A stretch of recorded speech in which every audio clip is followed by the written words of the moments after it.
members. I hope that's not permanent. I hope those people are coming back. But we'll go ahead and get started. And now I can actually show it to you in its proper, in all of its glory. Because I am a PowerPoint Ranger, so that is a tab I have, PowerPoint Ranger. That's a military inside joke. Rangers are an elite group, so the joke is that anybody who knows how to do all kinds of fancy stuff with PowerPoint is called a PowerPoint Ranger.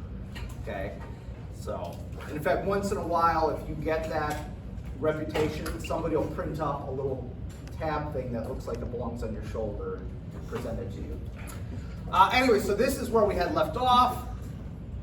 Between Rochambeau and Washington on the one hand, and Lafayette on the other hand, they managed to trap the British in Yorktown. The British commander isn't concerned because he's got the Royal Navy, the best Navy in the world, so he's going to be just fine. But as I mentioned at the very end, right as class was ending, for the only time, or one of the only times for a century, the Royal Navy will lose to the French Navy. And it happens to be this place and this time. And so it is absolutely fantastic for us. Cornwallis is trapped. He has no choice but to surrender. Okay? He has no choice but to surrender. This is the practical end of the revolution. It'll take 2 more years of negotiations before we actually have a treaty.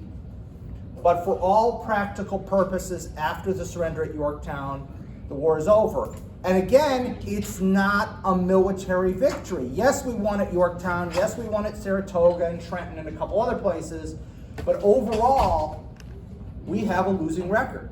The reason we won is, by 1781, the British public, the voting public, says, why are we spending all this money? It's clear this thing isn't going well, okay? So you didn't get it, so we'll make sure you get it. This thing isn't going well. It's a waste of money. Who cares if those damned Americans want to be independent? Let them go. Right here. Oh. Okay, Okay, did you get it? Yeah. I know one person who's not coming back because she's not feeling good. Okay. Not coming back ever, or? I know, just right now for today. Okay. Okay. So, and that's it. The British are basically done. Like I said, it'll take almost 2 years of negotiations before the final treaty is signed, but it's over. All right? It's over. And now, here's what North America looks like.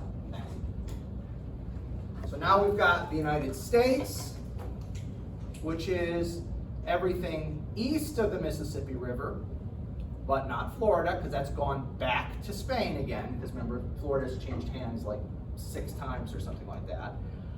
You've got a slice of territory here, which would be part of modern-day Louisiana, part of modern-day Mississippi, part of modern-day Alabama, that is claimed by both Spain and the U.S. There's a dual claim on a big chunk of northern Maine, which I still think there is nobody living there to this day. Please. I have water on the brain, so I'm a little confused. Okay. As I'm reading this, they're talking about England and everything, but they're in Virginia. Yeah. This is, all this time, this is where like English and Spain, when they're talking about New England, they're talking about like what we know studying as Virginia. I think about it now. Well, Virginia is where the original. No, right now, Virginia to me, as I know, Virginia is what England and right now the colonists are filing in Williamsburg, right? Right. Okay. Williamsburg was the original capital of Virginia. Right. Yeah. But so like as I think of it now, it relates to me in new terms. Right. But English, like over there, the Queen English at one time was here in Virginia, right? Now New Virginia. Is that the? Well, one of the confusing things is that Virginia at one point was much larger. And so that might be part of the confusion, is that the size of Virginia itself was much larger. Right, but during this time, this is what they're occupying as, this is what the book's referring to as England, and they came into... When the English come in and occupy, yeah, they're occupying good chunks of the United States. And even to the end, Okay. even while we're negotiating, they still control New York and New Jersey, for instance, totally occupy that, and several other spots throughout the colonies. But what we now know is like the whole East Coast was once occupied. That's where the King England War was and all that. I mean, Well, the king would never... I mean, not technically. Right. but It was all that- owned by them. Yes. That era. of- Yes, it was all owned by the English crown. Absolutely. One of the interesting things is, Quebec, remember one of the things the French were hoping to get is Quebec back out of this? The problem is, the English crown, the English government, however you want to see it, signs a deal with Quebec right around the time our war begins, and guarantees the French of Quebec full rights of citizenship and right of religion, which is huge because Catholicism had been illegal in England since the English Reformation began under Henry VIII. The irony is that the American colonists were so rabidly Protestant that the Canadians, when they make overtures to the French Canadians and say, hey, you want to come and join us, they're like, wait a minute, England just offered us freedom of religion and everything, and you guys are publishing pamphlets and burning images of the Pope in public. No, we're not going to take that. So even that the French don't get out of this. The French literally get a negative. This is a negative for France. They don't get back their old territory, and on top of it, they lose all kinds of money they can't afford to spend supporting us. Okay, so this is from France's point of view, supporting the Americans was the biggest blunder in the history of their country. I don't see how you could see it any other way. It was a big part of it was the revolution. Absolutely, absolutely. The debt and the ideas that are coming back too. Exactly. We got nothing to show for it. Okay. There you go. So anyway, that's that. Okay, that's what it looks like. Now, a couple quotes here while we wrap up about Washington. This is a quote from Dr. Edmund Morgan. Dr. Edmund Morgan was this guy writing in the 40s and I think into the 50s. He was the historian of George Washington. He wrote like a 7-volume biography of Washington. It's one of these massive tomes nobody reads anymore. You just kind of mine it for good quotes. Okay, that's all anybody uses it for anymore. This is what he had to say about Washington as a general.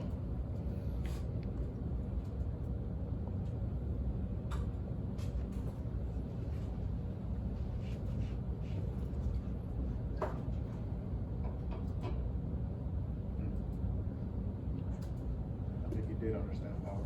Yeah. So I think Morgan had him right here. Yeah, he's not a deep political thinker. He's not a deep military thinker. He's not a tactician. My gosh, no. But he does understand how to use power and use it gently. That's the thing. And as you guys know from your basic U.S. history, he could have become a dictator. He could have become a king. But he knew that would be fleeting. That all dictatorships, all absolutist monarchies end badly. And so he wants to have a light power. And when you look at his tenure as our first president, he's always trying to placate both sides. He brings both political parties into his cabinet. Now, he can pull that off because he's George Washington. Right. It'd be pretty hard as a Democrat or a Republican to say, I want to make half my cabinet the other political party. I mean, you could try it. It'd be a bold move. I mean, I'd give you props for trying. It'd probably be an unmitigated disaster. But I'd say, hey, good on you. You're trying to do the right thing. Okay? So, one more quote, one more thought. This is from Dr. Russell Wiley, who was one of America's premier military historians who just passed away about 10 years ago.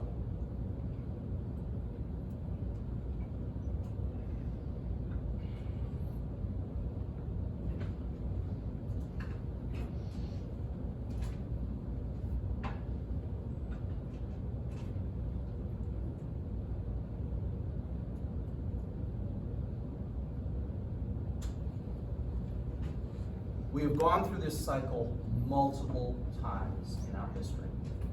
We do counterinsurgency, counter-guerrilla, whatever you want to call it. It sucks because it does suck. There's no way to not make it suck. And then we learn a bunch of lessons. We get better, whether we win or lose, it doesn't matter. We still get better along the way. And then as soon as it's over, we go, whew, glad we're never going to do that again. And we just throw in the trash can every lesson we learned, everything. And yeah, and we just keep doing it over and over and over again. And I would bet right now we're doing the same thing. Right now we're transitioning back to conventional training. I bet at Fort Irwin and 29 Palms, they've totally revamped everything. Everything's back to conventional. There's no talk about insurgents. I can't guarantee that, but I'd put better than even money on it. And we're going to do the same thing. Now, the one benefit we have now is we actually have a manual. At least in the Army, an Army-wide manual for the first time in our history. And I think I mentioned this in one of our early classes. That wasn't written until something like 2010. That was the first time the Army had a counterinsurgency manual. Okay, so the Army had been around since 1775. They finally got around to making a manual 235 years later. Now, there was one that was used by the Special Operations Forces, the Green Berets, but that wasn't widely distributed because it was directed toward their organization. They're organized in a very different way. Likewise, the Marine Corps created the Small Wars Manual, which they published in 1940, and then World War II happened and they promptly forgot about it. And it isn't resurrected until about 1967, 68. And big Marine Corps doesn't want to touch it. Okay? Now the CAPS program, Combat Assistance Patrols, I forget what it was. There's a program the Marine Corps has, which is kind of their counterinsurgency thing in Vietnam. They use that manual, but big Marine Corps doesn't want to touch it either because it's icky. Do they have anything to do with like what William Darby formed? No, that's completely from scratch. Okay. That's the thing. This is why this is so stupid. Every time something happens, we start over from scratch. So Darby and those other guys who create the Rangers in World War II, from scratch. Now they harken back to Rogers' Rangers in the French and Indian War, but direct, nothing. Just starting from scratch. Legends and tall tales and myths, and then boom, we're going to create something. No, yeah, we're doing that all the time. All right, so that's the revolution. That's the revolution. Now, let's go ahead and hope that in transitioning I don't blow up the computer and move on to our next lesson. And that's about this early period of defending the Republic. So now we've got our own country. It's 1784. We've got our own country. What are we going to do with it? Yes, please. And everything went perfectly fine, no more Exactly. troubles. Everyone lived happily ever after. Exactly. That's how it's going to happen. Unfortunately, no. Actually, before I go on to the post-revolution, I want to mention one more thing that happened right at the very end of the revolution. And that's something known as the Newburgh Conspiracy. To this before? Well, I'm sorry? This is before the. It's technically after the treaty has been signed, but before the army has been dismissed. Okay, so the Continental Army still exists. So what happens is, the army, as you know, as with all the services, had been badly paid and badly treated throughout the war. Congress doesn't provide what they're supposed to provide at any time. Part of that is the Articles of Confederation. I talked about that. That's a weak system. So a group of officers in the Continental Army, Washington's Continental Army, get together and decide they're going to overthrow Congress because they're tired of being mistreated. And they had reason for grievance. I mean, they had reason for grievance. I'm not saying they didn't have reason for grievance. But they decided they're going to overthrow Congress, take control, and put Washington in charge. Washington finds out about this because nobody can keep a secret. And eventually Washington finds out about this, and he wants to put a stop to it. But this is an example of what Morgan is talking about how Washington understood power. Does he call for units to arrest officers? No. Does he summon them all and chew their butts out? No. Oh, sorry. He doesn't do any of that. Instead, what does he do? He asks to meet with them. Not orders, asks to meet with them. They get together. He shows up. Now, one of the things you should know about Washington is he didn't talk a lot in public, and that's because of his teeth. Okay, he did not have wooden teeth. I think you all know that's a myth. His teeth were actually made out of ivory. They were carved out of ivory. Oh, bougie. What's that? Bougie. Yeah. And obviously modern dentures are molded to your gums, so they fit. My grandfather made false teeth for a living, okay? So I actually know a little bit about this. They take an impression, they mold it to your gums so it fits really well, okay? There's none of that. This is hunks of bone in his mouth. He had one tooth left, so it was, I think, toward the front, so they kind of use that as an anchor. To prevent the top from just falling down, there are like springs, okay, up the sides to create some tension. And the problem is the springs cut into his cheeks, as you can imagine. So he did not speak in public if he could avoid it. And he always took out his teeth. The minute he got the chance, he pulled these things out because they were so painful and uncomfortable. So he goes, he's got his teeth in, he's gonna give a speech, right? And he's got, I'm gonna grab your power thing here for a second. He's got his eyeglass case, okay? Because he wore bifocals. And so he fumbles with that, and he's kind of fumbling. He's intentionally making himself look bad. Like he's fumbling with the papers, fumbling with the eyeglasses. And as he takes out his eyeglasses, he says this to the crowd.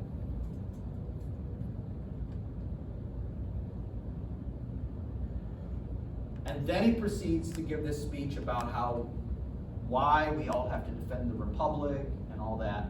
And supposedly at the end, when he leaves, many of the men are literally sobbing. They are so embarrassed that here is this guy who they love and respect.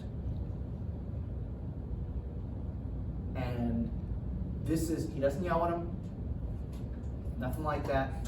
He just makes them feel guilty. I'm Catholic, guilt works really well for me. Okay? He's not angry, just disappointed. Yes, just disappointed. My father could make me feel like dog poop just by doing the whole really disappointed. Right. If he yelled at me, it really wouldn't have meant anything. But just saying he was disappointed, I'd almost be in tears when I was a kid. And basically that's what Washington does to these guys. He makes it clear he's disappointed in them. And that's it. Nobody talks anything more about overthrowing Congress. There's just absolute silence. He finishes his speech, he walks out, dead silence. You can hear guys sobbing in the back. They quietly file out. That's it. It's over. And so this goes exactly to Morgan's thing about understanding power. He doesn't yell at them.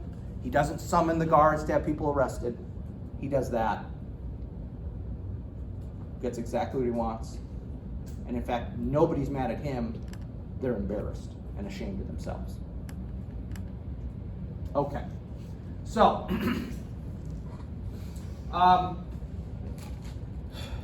what are we going to do? How are we going to defend this country? All right. Well, we are going to have a small regular army. How small? Well, I'll show you that the next slide. Okay. But we are going to have a small regular army. There's acknowledgement we need something.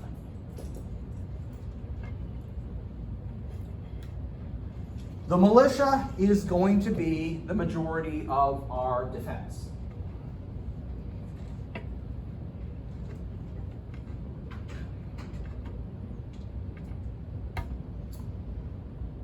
Ideally, there should be federal standardization of the militia.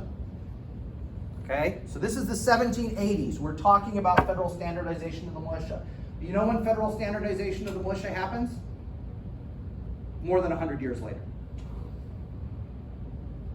It really doesn't start to happen until the 1890s and the early 20th century. In fact, it's an act in 1904 that finally says, boom, there are going to be no deviation. We're going to standardize. So if you technically, you could say 1904. I think it's 1904. I'm thinking off the top of my head. It's between 04 and 06 somewhere. Okay. I'm usually good at dates by bracketing them. I'm usually 2 years one way or the other. I'm kind of somewhere there. Okay. But it takes until the early 20th century, the first years of the 20th century, to truly have that happen. Now, here's one of the important things about the militia. There are two kinds of militia, according to federal law. There is the volunteer militia and there is the common militia. The volunteer militia are the guys who actually drill regularly.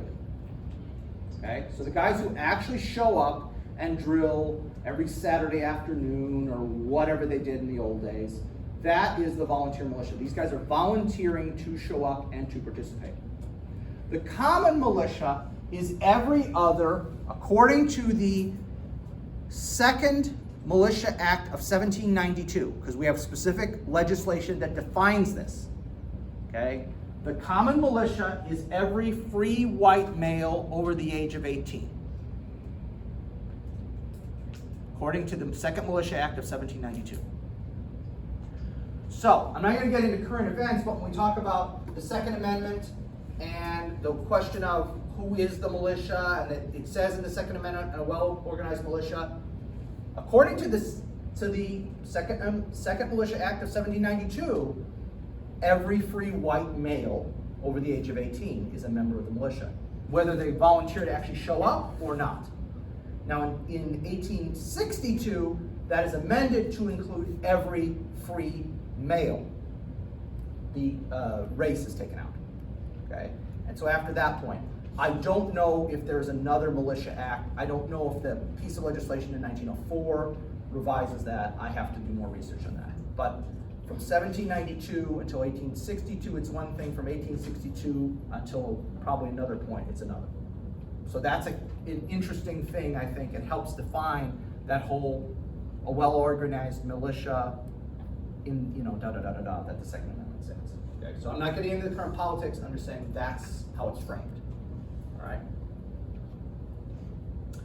There are going to be federal arsenals and federal factories which are going to produce war materials. Why can't we rely on private enterprise?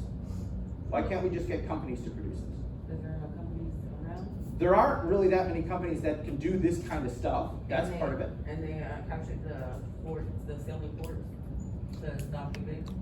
Yes, that could be an issue too. Please. Couldn't I guess private also sell to other people? Yeah, that's a problem, and we want to focus on us, the U.S. government. Here's the other thing. You never know who's working for the other guy. Yeah, absolutely. One more thing I throw on. Everything you guys said is No, I right. thought that was it. And no, everything you guys said is right. I'll throw one more thing on this. Our army is so small. That's right. How many weapons are you talking about producing? Okay, we're not talking, 1,000 a month or anything. We're talking like 100 every 3 months. No company could sustain themselves. You need a government-funded thing where, yeah, I know it's going to be kind of light work. We're not going to have tons of orders in peacetime, but we're kind of paying the subsidy. You see what I'm saying? It would be an inefficient company that would do this kind of work because there's so little work to do on a regular basis. Again, except in wartime and until you get to the 20th century. And then on top of that, why not put a cap on their, you're taking people, the local people, volunteers, who you have the blacksmiths people locally. Right, so the militias, they're doing their thing locally. That's the thing, because we don't have federal standardization. So the militia is still having to show up with whatever they've got. Okay, but again, that's all local. We don't have standardization of parts yet. That's going to be Eli Whitney, the Whitney system, starting in 1807, I think it is. That's going to be later. So everything is custom made, everything is unique. You need to be a gunsmith to just change out the lockwork. It's not like an AR-15 now where it's like a Legos, okay? Where you don't need to have any skills at all. You can build one. That's, no. You gotta have real serious skills. And yeah, local blacksmiths will try and do it, but even then, sometimes it's beyond their capabilities. When you get into the lockwork, the barrel and all that they can do. And you can get a carpenter to do the wood. But when it comes to the lockwork, the trigger, you might need like a silversmith or somebody using, not using silver, but I mean using something else because he's used to more delicate, exactly, smaller, more delicate parts. Okay? The question of military academies. Should we have a military academy? It's going to take us until 1802 to finally get one. The Army gets one in 1802. The Navy doesn't get an academy until 1847? 1848, something like that, much later, because the Navy goes off the English system, and the English system is, if you're from the right family and the right background, we appoint you a midshipman, which is a commissioned rank lower than ensign. You are put on a ship, and you learn how to be an officer by being on the ship. And eventually you take an exam to decide if you're competent enough to be given a full-fledged commission. And if you pass the exam, then you become, they didn't have ensigns in those days. I think the lowest rank in those days was lieutenant, okay? So you go from midshipman, then they actually have a rank called past midshipman, and then finally lieutenant, okay? And the US Navy inherits the British system. So again, the US Navy doesn't even bother to have an academy until the 1840s. I think it's 46, but I could be off by a year or two, okay? So it's gonna take a while for that. Now, Congress in 1784, right away, kind of says what they think about this whole defense thing.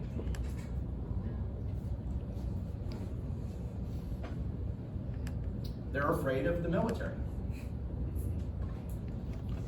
And if they all knew about Newburgh, which most of them don't, by the way, that's not widely circulated. Washington didn't go around bragging about how the fact he defused a revolutionary situation there.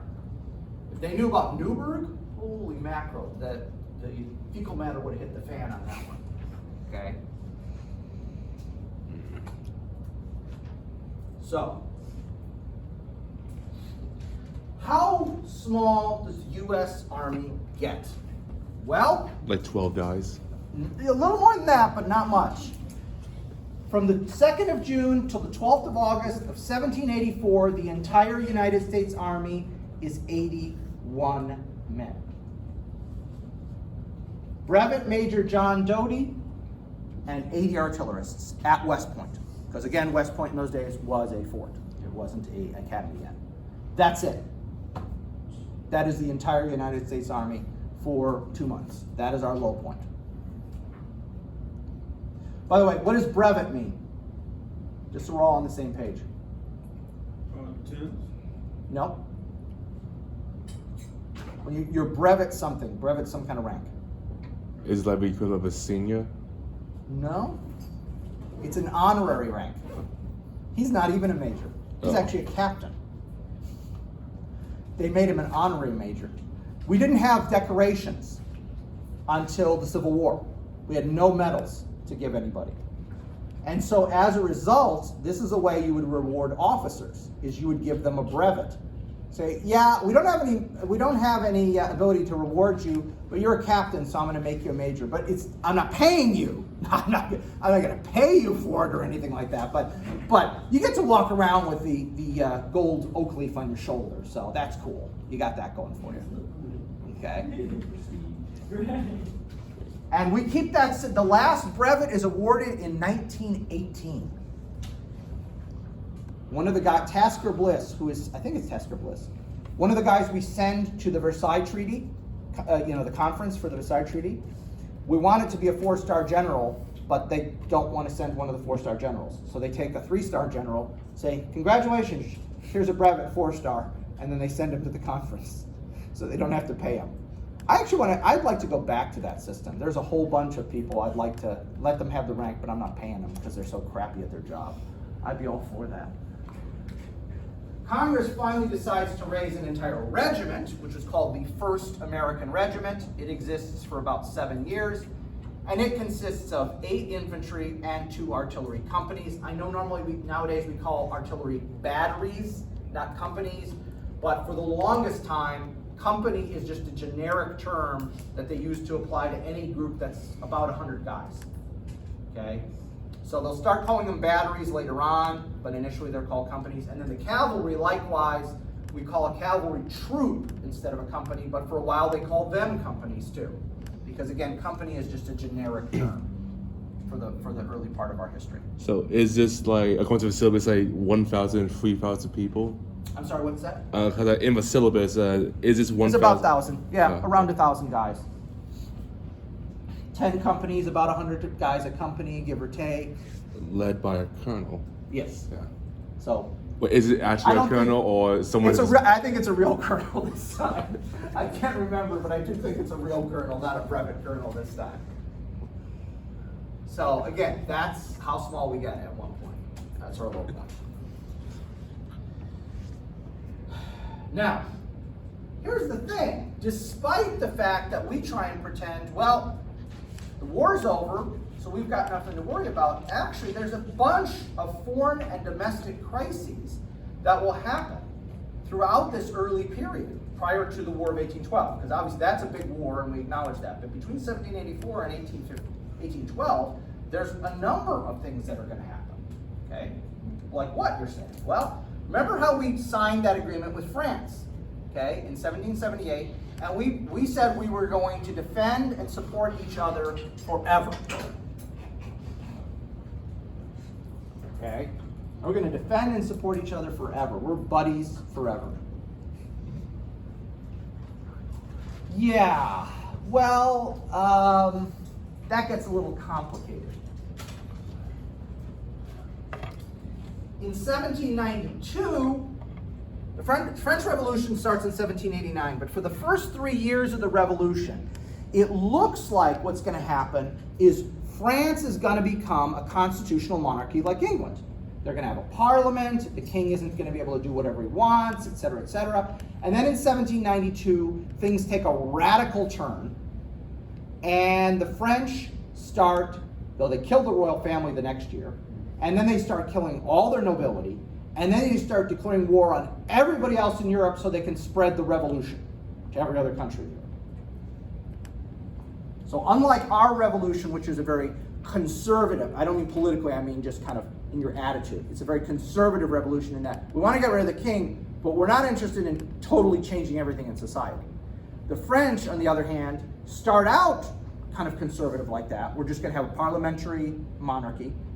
And then they take this radical left turn and they go, I mean, they are the first truly revolutionary radical state in history, I think you could argue. They create a new calendar. Okay, this is how crazy they are, all right? So some of their stuff, like the metric system, they go to that. Okay, that's more scientific. Got it. I'm an American, so I'm prejudiced, even though I can never remember how many inches are in a mile or whatever. But even, I'm prejudiced. I like the imperial system.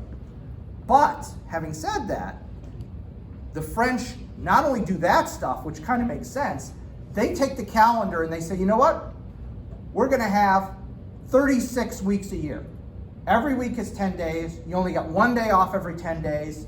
And there's 5 days left over a year because that's 360. So we got 5 days, and those are 5 holidays. Congratulations. Hope you enjoy it. They do new months of the year. Everything's different. Everything's different. Okay. And so now we're presented with this situation where we just agreed to support them no matter what forever. Washington quickly looks at the situation and goes, okay, no. And he issues the Proclamation of 1793, and he says, nope, we're remaining neutral. We're remaining neutral. We're not getting involved in this. Now, his legal justification, in case you're curious, is I signed an agreement with the King of France. The minute you depose the King of France, legally, you nullified our agreement. Okay? So, as far as I'm concerned, the minute you cut his head off, that's it, man. I don't have any obligation to support you anymore. Because that's who I signed the treaty with. Louis XVI. Not with Robespierre or one of these other radicals. But he says, no, we're staying neutral. And he says any Americans who get involved in that war in Europe, I'm going to prosecute them. And there are a couple figures from the Revolution that get involved. What's that? He was. Although, again, at the point at which they start executing people, even Jefferson kind of calms his voice down. From 1789 to 1792, he's rabidly pro-French. And then when they start killing people, even he kind of backs off and realizes, ooh, this is not, I don't want that stink all over me, okay? And this is why when Washington leaves office, by the way, he gives his famous, his speech as he's leaving office, in which he says, beware entangling alliances. We needed those guys, okay, hey, we had to do what we had to do, but now we're our own country, don't ever do that again. Both of the two things. What's that? Both of the two things he said not to do. Yeah. We ended up doing. Oh, of course. Almost immediately, yeah. Yeah. But yes, he says, don't do this ever again. Look, we learned our lesson, don't do it again. We'll violate that, but okay. Oh, here's the militia acts. Good. So I couldn't remember if I had that in my notes. So let's talk about those. There's two militia acts. The first one allowed the president to call out the militia even if Congress hadn't declared war. So this is an important provision because remember, in those days, Congress only met for a few months a year. Congress is in session less than 6 months a year, and you've got to travel great distances. If you're from Maine, getting to Washington, D.C., well, the capital actually wasn't in D.C. yet in 1792. It's in New York, I think. It's in New York, I think, at that point. But irregardless, you know what I'm saying. If you got to come from Georgia and get all the way to New York, it's going to take weeks. So if we're being, there's a threat of invasion, the president has to have the ability to do something immediately. Okay? And this is still on the books. I mean, we've modified it, obviously. But there's plenty of instances in which the president can activate the National Guard now for various reasons. Obviously, natural disasters, things like that. During the Civil Rights Movement, President Eisenhower activates the National Guard to help with the integration of, is it the University of Arkansas? I think so. I think it's the University of Arkansas. I might be misremember. Or is it Alabama? I think it was Arkansas. Okay, it's one of those states. It's either Mississippi or Arkansas. I can't remember which. Little Rock, right? Yeah, it's Little Rock. That is. Okay, I was right. Okay. Arkansas. I got to remember that's Arkansas. Yeah. Arkansas. Okay, so again, some version of this still exists to today. It's been modified and redone and everything, but some version of this still exists, and it makes sense. You have to have that ability for, and again, because Congress isn't there most of the time, etc. All right. And here's the second militia act. And I got the number wrong. It was 18 to 45. I'm sorry. I just said 18 and over. But 18 to 45, free, able-bodied white male citizens, okay, are in the militia, whether they know it or not. Now, if they're in the volunteer militia, obviously they know it because they're drilling. But if they're not, they're in the militia regardless. Okay? So I think this helps clarify what the Second Amendment is intending at the time. I'm not getting into current politics. That's not the purpose of this. I'm saying at the time, that was their perspective.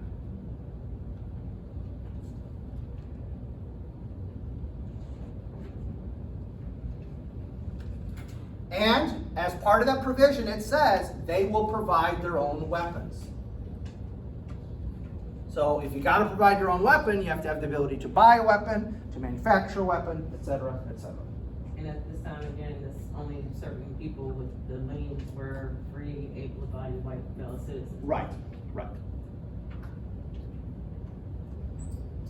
And notice free even though we're talking white, because prisoners and indentured servants. Okay, so indentured servitude, which certainly isn't as bad as slavery, but ain't great either, that lasts until the 1880s, 1890s. Sometimes you'll see it as late as that. Or some variation of it. It won't be literal indentured servitude, but I paid for your ticket across the ocean. You're going to work until that ticket's paid off. It was like a lot of the Chinese. Definitely the Chinese laborers who come over, the Japanese in Hawaii, same deal. And even some Europeans. A lot of the Irish come over in that way. Even though officially indentured servitude is illegal because it's too close to slavery, unofficially people are still having their ticket paid for by somebody else, and they got to earn off the money to pay for that ticket. And if I'm doing the counting, oh, you only did 30 cents worth of work today. That ticket was 50 bucks. Whew, it's gonna be a while until you pay that ticket off. Earn it when they die, basically. Exactly, in some cases. Okay. And then lastly, the act goes so far as to say that you can be court-martialed if you are a member of the common militia and we order you to show up and you don't, you could be court-martialed. Now obviously this would have a tough time in court, I think.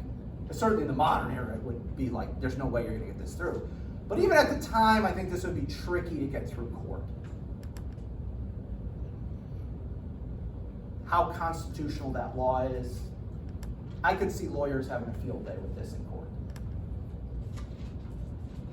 But again, we were different though in those days than we are now. We were a little less legatus, only a little.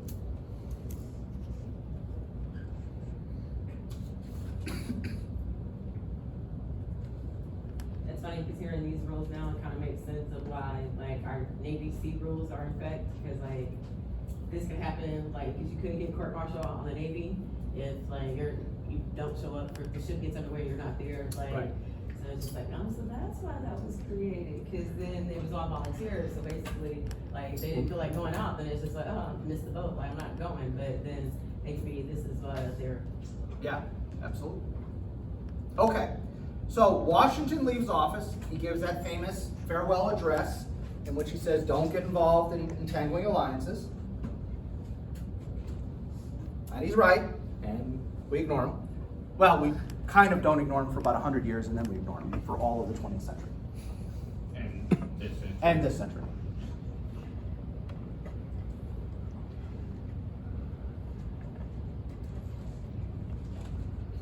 John Adams won the presidency to succeed Washington.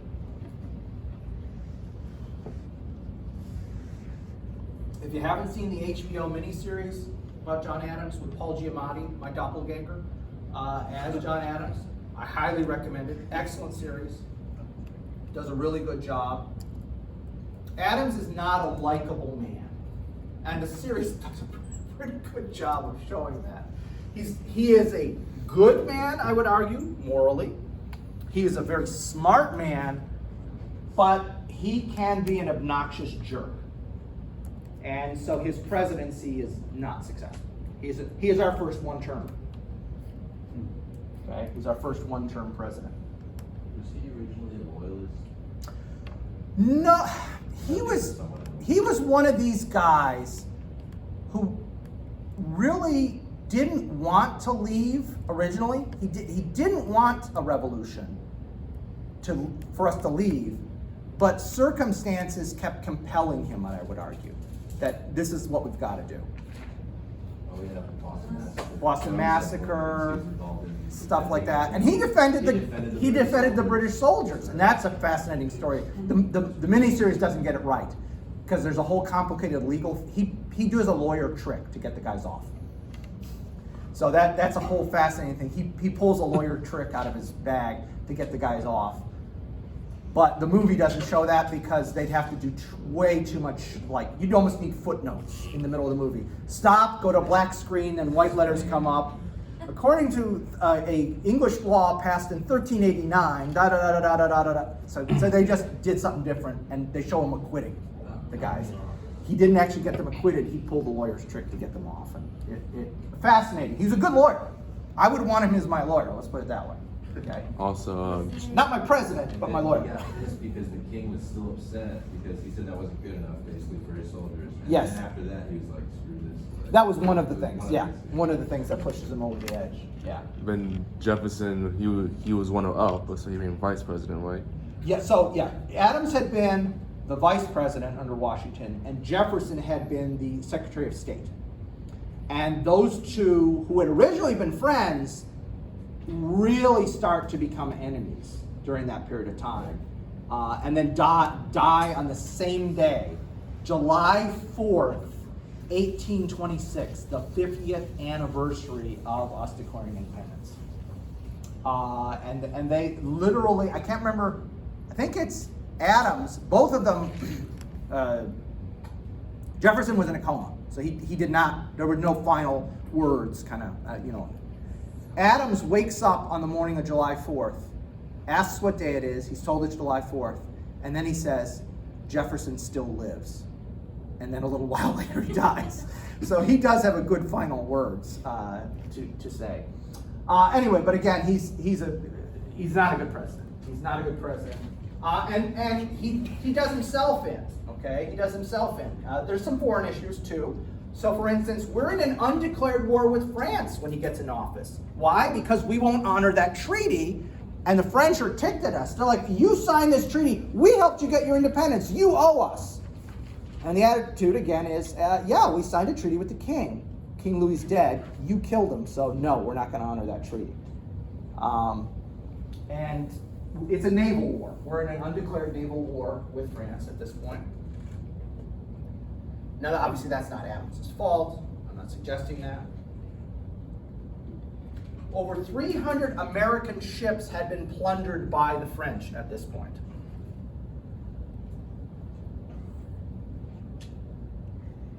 You could kind of say that Washington just kind of, you know, left him with this mess. This was already happening under Washington's watch, and Washington wasn't able to fix the problem, and he kind of handed it off to Adams, and Adams doesn't have much more luck. He's like, good luck. Yeah, good luck. I By the way, here's some things you might want to know. Incoming here. Now, he tries to solve the problem, but in typical John Adams fashion, it blows up on him, okay? So, what happens? Adams sends a delegation to France to, let's negotiate this whole situation, so you guys, I'm sorry. XYZ? Yeah, exactly. So, let's negotiate this whole thing out so that you guys aren't mad at us, we come to some kind of agreement, you stop messing with our ships, all right? So the diplomats get there, and they are asked for a bribe. Now, it's important to understand that throughout much of the world today, it is considered customary when beginning negotiations to give a bribe. Okay? Diplomatically, this is known as exchange of gifts. Okay? Okay, that's the official State Department term of it. Okay, exchange of gifts. The State Department, every ambassador has a slush fund. Okay, I knew a guy who was in the State Department, and he explained there's a slush fund. Officially, you're not allowed to give more than $50. I want to say $50 is the amount that, according to the State Department, you can't give any more than that. But there's a slush fund, and so you use the 50. And you get something that's the official gift, and then you take from the slush fund and you get something else. You don't give cash. That's CIA. They do that kind of stuff. State Department doesn't do that. They're going to give you something nice. I mean, it's going to be a nice present. It's a bribe. And then they're going to give you something back, but it's going to be $50. It's going to be something that's actually worth $50. So officially, I only gave them this clock, or whatever the heck it is. That was $50. And they gave me a letter opener and pen set. That was worth $50. Unofficially, you also gave them this other thing. And when the pictures are taken, that other thing is not in the pictures. When you do the whole smiling and everybody smile for the camera thing. That's customary to this day in a lot of the world. Please. Don't like big companies to do that, like would take you out to a really nice dinner and go big.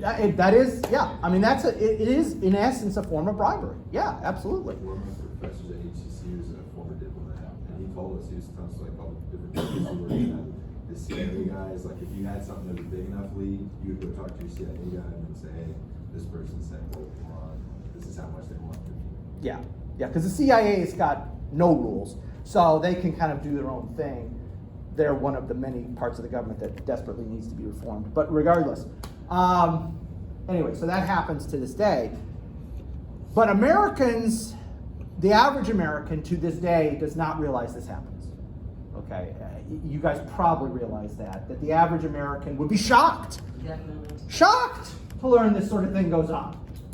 You know, and in their attitude, only third world, you know, like dictatorships do this. No, pretty seriously, first world countries kind of do this. Yeah, it happens. So what happens is when this comes out, that this, okay, so there's this ask for a bribe. The American diplomats say, no, that's not how we do business. Okay? Now, Adams is worried that because the negotiations failed, he's going to get blamed. He doesn't want that. He's got enough problems.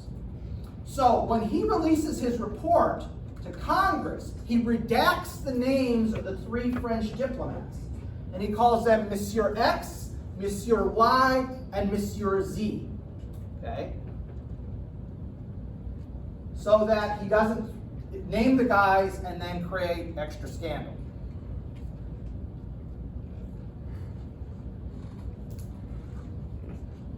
Americans are outraged.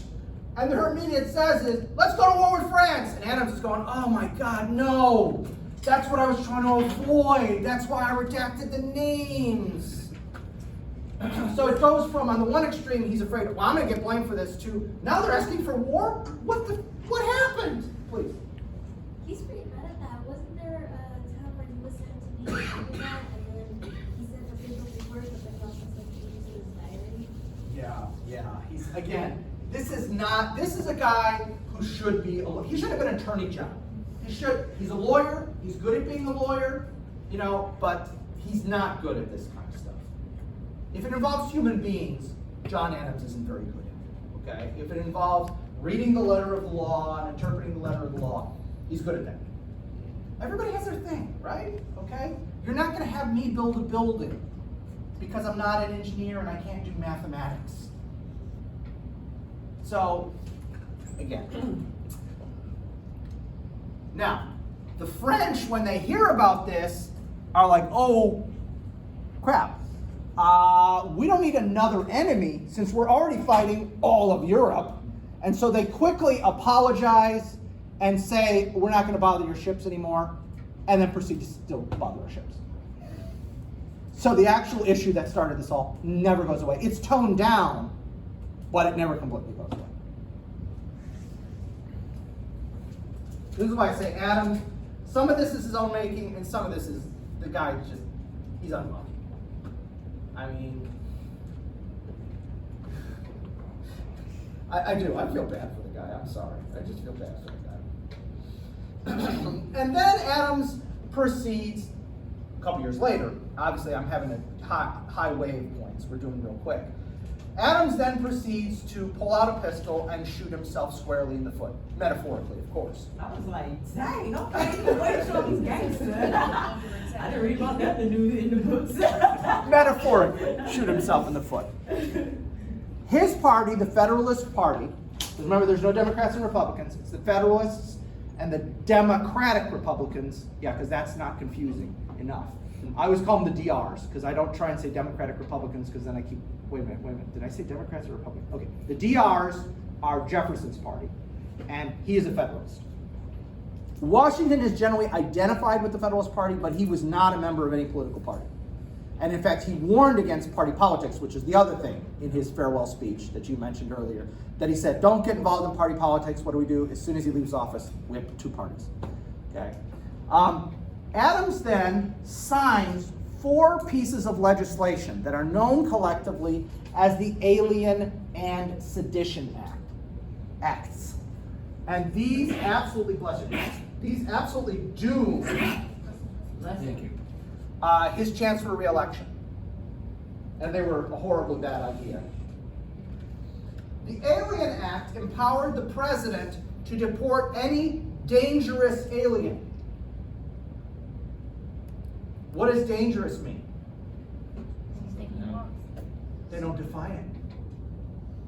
So it basically gives the president full power to deport anybody who is not an American citizen. American citizen or white Anglo citizen?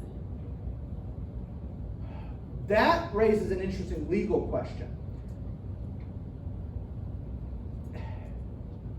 There's two parts of that. One is, can you be white and not be an Anglo? Okay? And yes, you could be a citizen if you're Irish, if you're, there really weren't like Italians and Okay. Poles there yet, but you could be, you're considered white enough to be a citizen. As far as African Americans who are free are concerned, Right. they did not officially have citizenship until the 16th Amendment? Right, but basically that's what they're Yeah. talking about. Yeah, so in theory, he could deport an African American under this. That's not who it's aimed at, though. This is aimed at the French. Right. They're directly pointing at the French. Even though, yes, it could encompass. Well, I mean, that's what I'm saying when they were talking about, like, you know, so those, like, Yeah, no, it could, because officially African Americans don't have citizenship until, I think, the 16th Amendment, which is 1865. So, free African Americans who are living in the United States are in this really weird position. If they're in the North, they're actually sometimes allowed to vote.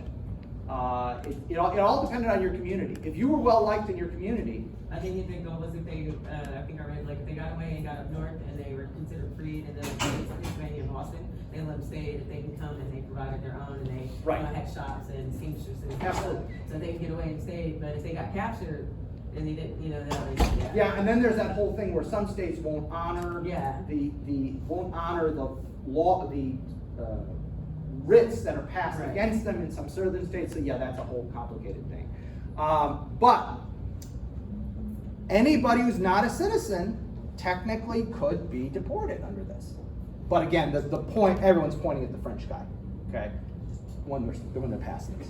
But again, this is crazy, because think technically, in addition to African Americans, I mean, the percentage of immigrants in America, even in those days, is huge. And there's plenty of them that are Caucasian by our modern standards of whatever that is, okay? And technically you could deport anybody you wanted. That's just bad law. I mean, that's just like wide open, horribly written law, okay? That's not even the worst part. The other part is worse. The Sedition Act forbade the writing, publishing, or speaking ill of the government or its officers. This is a blatant and flagrant defying of the First Amendment. This is exactly what the First Amendment does protect. You get to badmouth the government all you want. The government can't sue you for libel. A person can. If I badmouth an individual person, they can sue me for libel. Libel law is all confusing and tricky. So I remember talking to a lawyer about this once, just because I'm a nerd. Just slander and Prince. Yeah, slander, and you got to prove intent, and it's, okay. But the government can't touch you. Well, according to this law, yeah, they can. Well, you will not be surprised to learn that everybody who's a Federalist thinks these are great laws, and everybody who's not a Federalist thinks these are insane laws. And then quickly, some of the people who were Federalists start going, you know what? I just read the full text of that act. That's insane. I'm not a Federalist anymore. Okay? The Federalist Party basically disintegrates because of these two laws. They are so broad and so badly written and so, quite frankly, stupid that it helps destroy the Federalist Party. So if you badmouth the government enough, could you be considered dangerous? Yeah, in theory, especially if you're not an American citizen. Just a Canadian. Yeah. Damn Canadians. So yeah, no, and so this dooms not only Adams but the entire Federalist Party. Okay, and the next election is the election of 1800, and it's sometimes called the Revolution of 1800 because what happens is the Federalists are swept out of office. The House, the Senate, the presidency. It's a clean sweep, which has happened a few other times in American history. But what's important about it this first time is we've never done this before. Are they going to go quietly or not? And yes, they do. And so the Federalist Party is completely swept out of office. Jefferson takes over with the Democratic Republicans, and we're going to have new everything. Okay, so the Democratic Republicans, there'll still be two parties technically until after the 1828. 1828 will be when the last few Federalists that's it. And the Federalist Party completely dissolves. But they are out of power from 1800 afterward. Now, they still hold a couple states. They're really still popular in New England. So there are a few state governments in New England that are still Federalists. But for nationwide elections, they're done after 1800. Okay? And they will fully dissolve in either 1824 or 1828. I can't remember off the top of my head. Please. What was Washington doing all this post-grad? Washington had gone home and tried to just run his plantation. And occasionally, he doesn't comment publicly on stuff. Privately, he kind of says, we really made a mistake in letting Adams be the next president. He doesn't say that publicly. He doesn't tell Adams, like, you suck. I'm ashamed of you. But privately, he tells people, yeah, that was a real mistake. Just goes by chopping down cherry trees. Yeah. So, anyway, yeah, he's not happy. He's not happy with what's going on. Yeah. All right, so what is Jefferson going to do differently? Let's push us back toward the military a little. I got political for a second there because I thought it was important to show how things were changing. But let's talk about the military policy again. So how is Jefferson different? Well, Jefferson is a Democratic Republican, and he was very, very anti-military. He was not for the military. He opposed the Constitution, actually, because he thought it was too much central power granted to a federal government. He didn't like that. So you'd think his policy is going to be absolutely radical as president. Turns out not. Unlike Adams, who never changed course. Adams saw what he wanted to do, and it didn't matter how many icebergs were in his way, he's going to plow his way through. Jefferson actually changes his attitude once he's actually in power and realizes, yeah, some of that stuff I said may not be that practical. So, he does reduce the standing army, but to his credit, we had actually beefed up the army because we were afraid we were going to war with France. Okay? So he does reduce the size, but it had been a fairly, for us, large standing army. It was like 5 regiments or something like that. Nothing by our standards, but by their standards, oh my gosh, it's huge. Okay, so he reduces it down to like 2 or 3 regiments, something like that. He decides that the Navy is going to focus almost exclusively on coastal defense. We're going to be a gunboat Navy, meaning we don't need ships that can go out into the middle of the ocean or go out to somebody else's shore. We don't need deep sea. Okay, this is blue water, brown water. That's how the Navy talks about it. So a blue water Navy is a Navy that can go out anywhere in the world. Brown water means you are near the coast or in rivers. Okay? So he basically wants a brown water Navy. Because he says the Navy is supposed to be there to defend the coast, not to project power. And again, given the circumstances, okay, it's not unreasonable. So basically the Coast Guard. Yeah, a bigger, badder kind of version of the Coast Guard. Badder in the sense of cool, not bad. Like Michael Jackson bad. Thank you, Michael Jackson. Michael Jackson bad. Thank you. He helps to push through something called the Second Coastal System. And what this is a series of fortifications along the Atlantic coast to guard the major ports of the United States. And we will be doing this up to World War II. And from World War II onward, these posts just, the air power destroys the utility of coast artillery. So this is what we call later on coast artillery. I mean, it's artillery in huge concrete fortifications that are designed to sink an enemy fleet that's coming to attack us. Well, air power negates this. So like Fort Sumter, basically. Yeah, Fort Sumter, right. Fort Sumter and those kind of places are exactly the kinds of places we're talking about. He helps to build more of these because he's okay with the military as long as it's defensive. What he doesn't want the military to be is offensive. And I can live with that. That is not an unreasonable expectation. He wants a military that, if we are attacked, can defend us successfully, but that can't initiate combat. Given the place and the time, that makes sense. I don't have a beef with that. That makes sense to me. That makes sense. He actually helps to establish the United States Military Academy. Now, the way they get the legislation through is this is an engineering school that just happens to commission officers.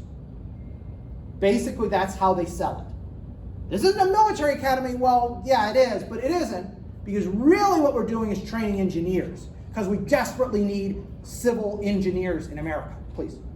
You're about to say something? Oh, okay. I was gonna say, it's just like, byproduct of, Yeah. that's how they sold it. And to his credit, the United States Military Academy is the only engineering school in America until like the 1830s. So for that period, from when it's founded until the 1830s, all of the engineers who are working in America, the actual college-educated engineers, as opposed to guys who just learned how to do it, by doing it, they are all either graduates of West Point or some European school, and then come over to America until the 1830s. And that curriculum, that engineering curriculum, is the standard curriculum until, I don't think they start letting you have another major until the 1970s. That's how long that engineering curriculum stays. And even today, Yeah, it's still the coming. it's still a big part. It's still a big part. Now, you can major in history, you can major in English lit, but a good chunk of your core classes, like I couldn't even, when I was a high school student looking at college, I didn't even think about going to West Point. Number one, because I didn't want to have 4 years of suck. I wanted to enjoy myself for 4 years of college. Number two, I knew I couldn't get in because I'm not good in math and science. And I knew you like a good chunk of what you're going to take is math and science. It's all prepping to be an engineering major. Even though you could major in something else, you in essence have a minor in some kind of like math science. You could almost say it's like you have a minor in a math science, and then you have your major in addition. So, what else? He helps to do the Louisiana Purchase. And I'll show you a map. We won't get to it today, but I'll show you a map next time about how much bigger America gets under Jefferson, and it's quite a bit bigger. Louisiana Purchase is bigger than the entire United States before Louisiana Purchase.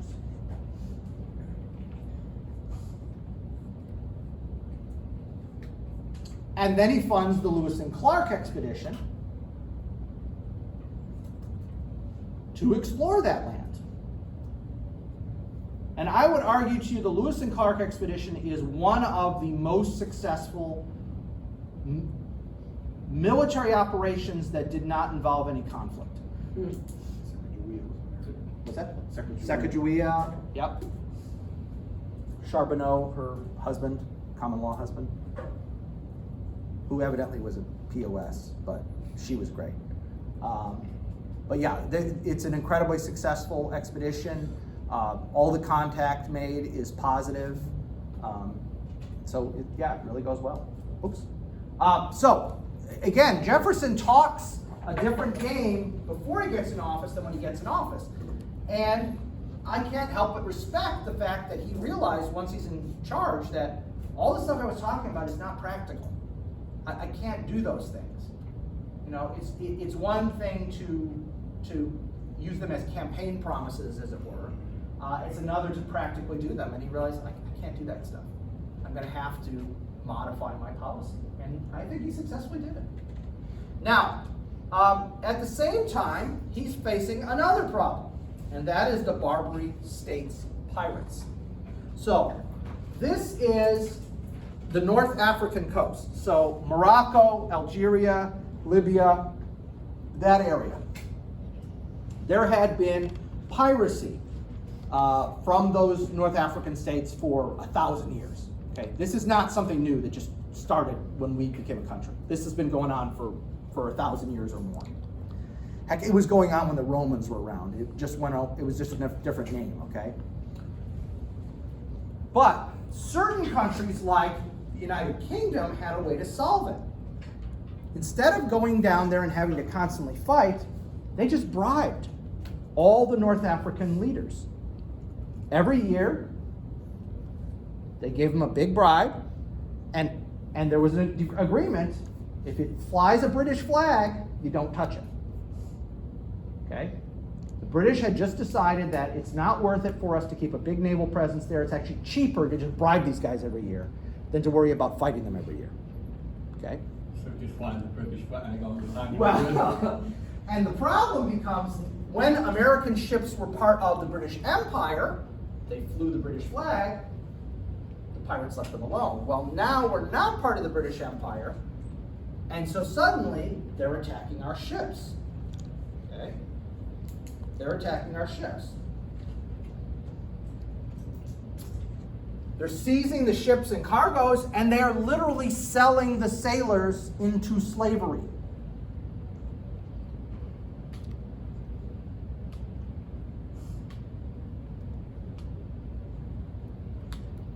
Well, obviously, this is not going to sit well with Americans. Jefferson has a few options. I would argue he has three. He probably has more than three, but I'm boiling it down. Number one, start paying tribute, just like the British did. That's problematic for two reasons. Number one, we don't have that much money. Number two, Americans already showed they don't like that bribe thing. Remember XYZ? So that's probably not going to go over well with the American people. What's your second option? Your second option is to do nothing. Let them be attacked. Just say, hey, I wouldn't sail into the Mediterranean if I was you, and do nothing. Again, not going to go over well with the American people. Just not going to go over well. Just let them be attacked. So, what did Jefferson decide to do? Mr. Hippie Peacenik Thomas Jefferson? Go to war against the Barbary pirates. So again, this is the thing about Jefferson. He's one guy when he's out of power, he's another guy when he's in power. And I'm not making that as like he's two-faced or anything like that. I would argue he's being practical. Again, you know, when you're the candidate, you're going to make lots of claims, you're going to appeal to your base, you're now in charge. So he's just a politician. I don't want to be too harsh, because I know that's a slur nowadays. To say somebody's a politician is like saying some words that I won't repeat in class. But I would compare it to the situation Bill Clinton was in the 90s. Clinton campaigned on one set of things, and this is not a like him, dislike him. I'm not getting into it. He campaigned on certain things. After the Republicans took control of the House and Senate in '94, the next 6 years he was a different president. Right, because he did not have sexual relations with that woman. Well, I wasn't talking about that. I was talking about he signed welfare reform. Right, He did all this. I'm talking about those things, not his personal issues.